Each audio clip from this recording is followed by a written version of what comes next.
नमस्कार। अगर आप बिहार बोर्ड का एग्जाम देने वाले हैं 2026 में और आप संस्कृत अनुवाद करने में आपको कठिनाई होती है, तो ये वीडियो आपको संस्कृत में अनुवाद करने के लिए बिल्कुल सीखने के लिए मदद करेंगे। तो आइए हम समझते हैं कि वर्तमान काल लट लकार का अनुवाद कैसे करते हैं संस्कृत। तो सबसे पहले संस्कृत में अनुवाद करने के लिए ये होता है कि आपको सर्वनाम सूची का बारे में आपको जानकारी होना जरूरी होता है। सबसे पहले आपको सर्वनाम सूची के बारे में जानकारी होना जरूरी होता है। जैसे कि हम इंग्लिश में अनुवाद करते हैं, ट्रांसलेशन बनाते हैं, तो हमें सब्जेक्ट पता होता है, तो उसके according helping verb, main verb हम लगाते हैं। उसी तरीके से संस्कृत में भी आपको सर्वनाम पता होता है, तब जाके आप सही तरीके से लकार लगाते हैं और आप अनुवाद सही सही बना पाते हैं। तो आइए थोड़ा सा सर्वनाम सूची को समझने की कोशिश करते हैं। सर्वनाम सूची को समझने के लिए आपको क्या करना है, पहले आप देखेंगे तो ये पुरुष होते हैं। संस्कृत में मुख्यतः तीन पुरुष होते हैं, प्रथम पुरुष, मध्यम पुरुष और उत्तम पुरुष। प्रथम पुरुष, मध्यम पुरुष और उत्तम पुरुष। और संस्कृत में वचन की बात करें तो इसमें वचन तीन प्रकार के होते हैं, एक वचन, द्विवचन और बहुवचन। एक वचन का मतलब है कोई एक वस्तु या एक व्यक्ति के बारे में हम बात कर रहे होते हैं। द्विवचन मतलब दो व्यक्ति या वस्तु के बारे में हम बात करते हैं। बहुवचन का मतलब हो गया दो व्यक्ति, अनेक वस्तुओं या फिर अनेक व्यक्तियों के बारे में हम बात करते हैं, तो वो बहुवचन कहलाता है। संस्कृत में कितने वचन हो गए? तीन वचन, एक वचन, द्विवचन और बहुवचन। और पुरुष कितने हो गए? तीन, प्रथम पुरुष, मध्य पुरुष और उत्तम पुरुष। ये आपको ध्यान में रखना है, क्योंकि आपको अनुवाद करने में ये वचन बहुत मदद करने वाले हैं। तो आइए थोड़ा सा सर्वनाम सूची को समझते हैं। प्रथम पुरुष एक वचन में स होता है। स का अगर हम हिंदी अर्थ समझे तो हिंदी अर्थ होता है वह। प्रथम पुरुष द्विवचन में तो, प्रथम पुरुष बहुवचन में थे। प्रथम पुरुष में फिर से पढ़ते हैं, एक वचन में स, द्विवचन में तो और बहुवचन में थे। आपको हमारे साथ थोड़ा सा इसको बोलने की प्रयास करना है। स, तो, ते। मध्यम पुरुष में त्वम, युवाम, यूयम। उत्तम पुरुष में अहम, आवाम, वयम। फिर से इसको रिपीट करते हैं। प्रथम पुरुष स का मतलब अर्थ होता है वह, तो का वे दोनों, ते का वे लोग। मध्यम पुरुष त्वम का एक वचन में तुम, द्विवचन में युवाम का तुम दोनों, यूयम का तुम लोग। और उत्तम पुरुष एक वचन में होता है अहम, अहम का अर्थ होता है मैं, आवाम का अर्थ होता है हम दोनों और वयम का अर्थ होता है हम लोग। तो ये आपको सर्वनाम सूची में ध्यान में रखना है कि स, तो, ते, सा, ते, ता, तो, अहम, आवाम, वयम ये किस वचन और किस पुरुष में आते हैं। क्योंकि जब तक आपको वचन और पुरुष ध्यान में नहीं रहेगा तब तक आप लकार सही इसमें लगा नहीं पाओगे। थोड़ा सा आइए अब ये रहा सर्वनाम सूची जो कि बेसिक है, इसको समझने के लिए, अनुवाद को बनाने के लिए। अब आइए थोड़ा सा हम लकार को समझने की कोशिश करते हैं। संस्कृत में लट लकार का मतलब होता है वर्तमान काल, ठीक है। लट लकार मतलब वर्तमान काल होता है। इसमें भी आपको वचन और पुरुष ध्यान में रखना होता है। प्रथम पुरुष एक वचन में ती होता है, द्विवचन में ता होता है और बहुवचन में अंति होता है। मध्यम पुरुष एक वचन में सी होता है, द्विवचन में था होता है और बहुवचन में था होता है। उत्तम पुरुष में एक वचन में आमी, द्विवचन में आवा और बहुवचन में आमा। एक बार मैं फिर से रिपीट कर दे रहा हूँ। प्रथम पुरुष एक वचन ती, द्विवचन ता और बहुवचन अंति। मध्यम पुरुष एक वचन सी, द्विवचन था और बहुवचन था। उत्तम पुरुष एक वचन आमी, द्विवचन आवा और बहुवचन आमा। एक बार फिर से मैं कर रहा हूँ, ती, ता, अंति, सी, था, ता, आमी, आवा, आमा। इस चीज को आप याद रखिए, ये आपको अनुवाद करने में बहुत मदद करने वाले हैं। तो लट लकार का सूत्र मैंने आपको बता दिया, यही आपको अनुवाद बनाने में मदद करेगा।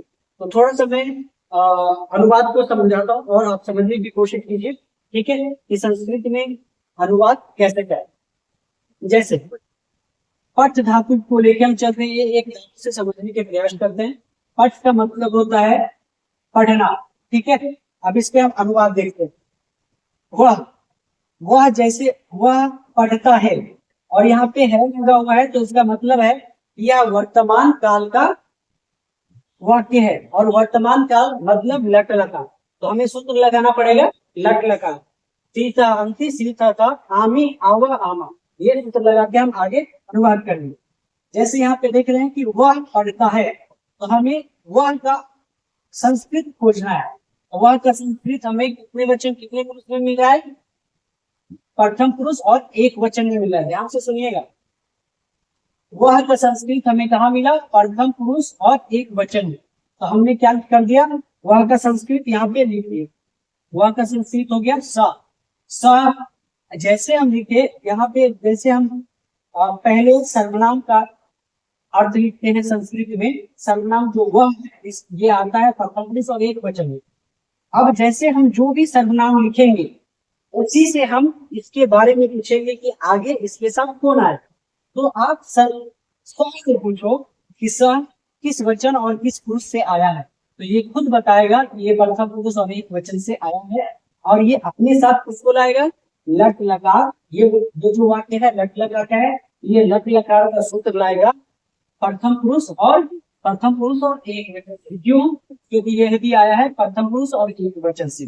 जब ये आया है प्रथम पुरुष और एक वचन से, तो अपने साथ ये भी लाएगा प्रथम पुरुष और एक वचन के ही। ठीक है, तो यहाँ पे कौन सा क्रिया है? क्रिया है पठ।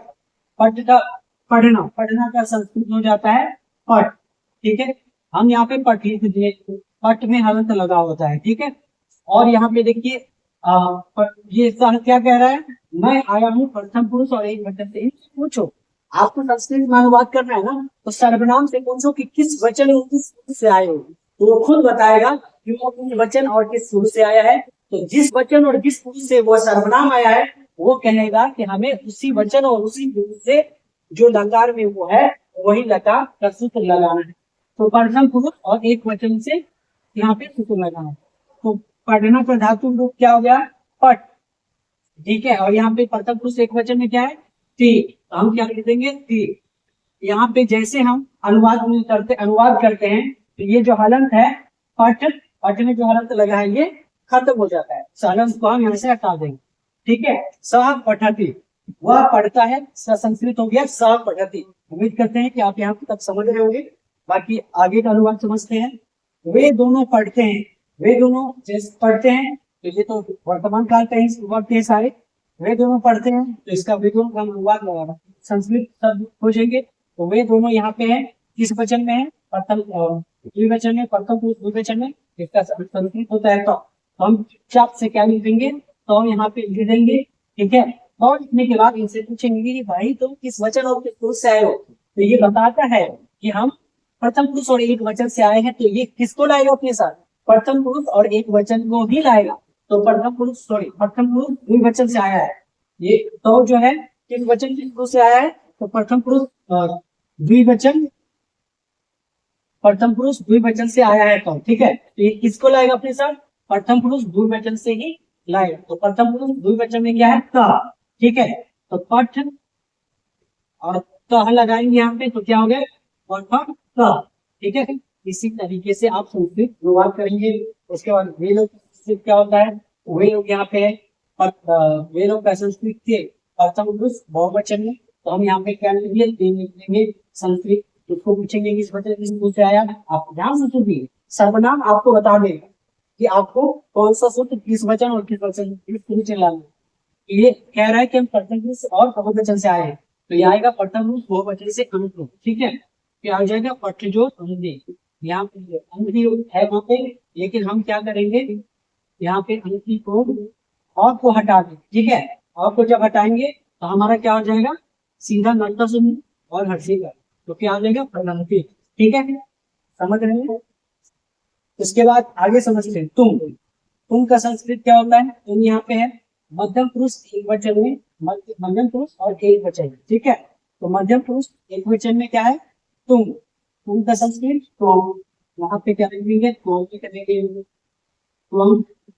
तुम भी लिखिए। ठीक है, पढ़ना का संस्कृत पठ हो गया। और वचन कौन कौन क्या है इससे पूछो, इससे जब पूछोगे तो ये बताता है कि हम आए हैं मध्यम पुरुष एक वचन से, अपने साथ किसको लाएगा, सी को लाएगा, मध्यम पुरुष और एक वचन। ठीक है, यहाँ पे हम सी लगा देंगे तो क्या हो जाएगा, सॉरी क्या हो जाएगा, तो पठस। इसके बाद तुम दोनों कहाँ है, यहाँ पे मध्यम पुरुष द्विवचन, इसका संस्कृत क्या हो गया, युवाम। हम क्या लिखेंगे, युवाम लिख लेंगे। ठीक है, युवाम हमने लिख दिया। और इससे पूछो किस वचन की सोच आया है, बार बार वही कहते हैं, यही तरीका है संस्कृत का अनुवाद बोलने का। ठीक है, आप लट लकार बनाओ, लिट लकार बनाओ, लंग लकार बनाओ, लोट लकार बनाओ, विधिलिंग लकार बनाओ, चाहे जिस भी लकार का आप अनुवाद बनाएंगे तो सर्वनाम जिस वचन और जिस पुरुष से है वही वचन और वही पुरुष से आपको लकार का सूत्र भी लगाना है। मैं रिपीट करता हूं इस बात को, जब आप संस्कृत में अनुवाद बनाएंगे या तो लट लकार हो, लिट लकार हो, लंग लकार हो, लोट लकार हो या विधिलिंग लकार हो, तो इसमें सर्वनाम जिस वचन और जिस पुरुष में रहेगा तो हम क्या करते हैं, लकार को भी वही वचन और वही पुरुष में लगाते हैं, तब जाके हमारा अनुवाद सही होता है। तो फिर आते हैं हम अगले अनुवाद पे। उन दोनों का संस्कृत युवाम हो गया, युवाम मध्यम पुरुष और द्विवचन से, तो मध्यम पुरुष द्विवचन से क्या कर देंगे, और हाँ, ये अनुवाद आपका बन गया। ठीक है, आगे समझते हैं। मैं पढ़ता हूँ, एक से एक अनुवाद हम यहाँ पे और लिखते हैं। ठीक है, तुम लोग पढ़ते हो। ठीक है, तुम लोग, हो सकता है आप लोग को छोटा छोटा दिख रहा हो लेकिन आप आवाज सुन के समझ सकते हैं, मैं बता रहा हूँ। तुम लोग पढ़ते हो, पढ़ते हो, इसका अनुवाद हो जाएगा, तुम लोग का संस्कृत क्या हो जाएगा, यूयम। उत्तम पुरुष सॉरी मध्यम पुरुष बहुवचन से यूयम आया, मध्यम पुरुष बहुवचन से पठने आया, क्या हो गया, पठक, यूयम पठक। ठीक है, अब आगे देखते हैं। मैं पढ़ता हूँ, मैं किस वचन किस पुरुष में है, तो मैं यहाँ पे है उत्तम पुरुष एक वचन में, मैं का संस्कृत क्या हो जाएगा, मैं का संस्कृत हो जाएगा आम। आम, आम हो गया मैं का संस्कृत, यहाँ पे लिख दिया। उत्तम पुरुष एक वचन से, उत्तम पुरुष एक वचन से आमी हो जाएगा, पटनी लगा देंगे आमी, पटनी क्या लगा देंगे, आमी, तो क्या हो जाएगा, पठामी। यहाँ पे और खत्म हो जाएगा, जैसे देख लीजिए आमी है। ठीक है, तो यहाँ पे आमी को, आमी पे ये जो है सिर्फ अ को खत्म कर देते हैं, और नहीं लगता है, आकार और मुहासी का ये आपको धातु रूप में जुट जाता है। जैसे यहाँ पे हमने लिखा आकार और मुहासी का धातु जुट गया और ये और खत्म हो गया, इस चीज को आपको ध्यान में रख के चलना। ठीक है, तो क्या हो गया, हम पठामी। इसके बाद हम दोनों पढ़ते हैं, हम दोनों पढ़ते हैं, तो इसका संस्कृत क्या हो गया, हम दोनों का आवाम। आवाम वचन के रूप में उत्तम पुरुष द्विवचन में क्या लिख देंगे, आवाम, आवाम। द्विवचन उत्तम पुरुष द्विवचन में क्या हो जाएगा, आवा, तो आवा हो जाएगा, और आवा। ठीक है, ये अनुवाद। इसके बाद हम लोग पढ़ते हैं, हम लोग पढ़ते हैं, इसका अनुवाद हम करेंगे, हम लोग का संस्कृत तो शब्द हो जाएगा, उत्तम पुरुष बहुवचन में हम लोग है, और यहाँ पे इसका संस्कृत हो जाएगा तब वयम। तो हम लिखेंगे क्या, इसको मैं यहाँ पे लिख दे रहा हूँ, आप कीजिए वयम, वयम। ठीक है, वयम हमने लिख दिया, यहाँ पे वयम हमने लिख दिया। और किस वचन किस पुरुष से आया है, सर्वनाम शब्द को पूछोगे कि किस वचन किस पुरुष से आए हो भाई, तो ये खुद बताएगा आपको कि ये किस वचन और किस पुरुष से आया है।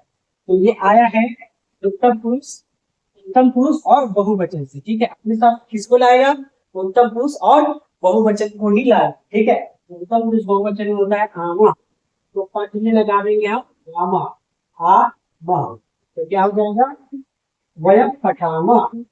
तो ये रहा आपका संस्कृत अनुवाद, लट लकार वर्तमान काल का। मैंने आपको पूरा संस्कृत अनुवाद बता दिया है। अगर आपको समझ आया है तो वीडियो को लाइक कीजिए, और जो 2026 में बिहार बोर्ड का एग्जाम देना चाहते हैं और संस्कृत सीखना चाहते हैं तो आप उसको ये वीडियो शेयर कर सकते हैं, अपने दोस्तों को, अपने जानने वालों को ये वीडियो शेयर कर सकते हैं। संस्कृत सीखने में उनको मदद हो सकता है। बाकी अगर आप हमारे चैनल पे नए आए हैं तो आप हमारे चैनल को सब्सक्राइब कर सकते हैं। यहाँ पे आपको अलग अलग तरीके का हम आपको वीडियोस बना के देते रहेंगे और आप यहाँ से हमारे चैनल से जुड़ने के बाद देखते हैं। ठीक है, उम्मीद करता हूँ कि आपको समझ आया होगा, और समझ आया है तो कमेंट करके बताइएगा कि अगला वीडियो आप संस्कृत के किस टॉपिक पे देखना चाहते हैं। हम आपके कमेंट को पढ़ेंगे और आगे आपको वीडियो बना करके हम उसी टॉपिक पे देंगे। यहाँ तक आप हमारे वीडियो देखे, इसके लिए आपको दिल से बहुत बहुत धन्यवाद। और आप हमारे चैनल पे नए हैं तो प्लीज आप सब्सक्राइब कर। Thank you so much for watching this video.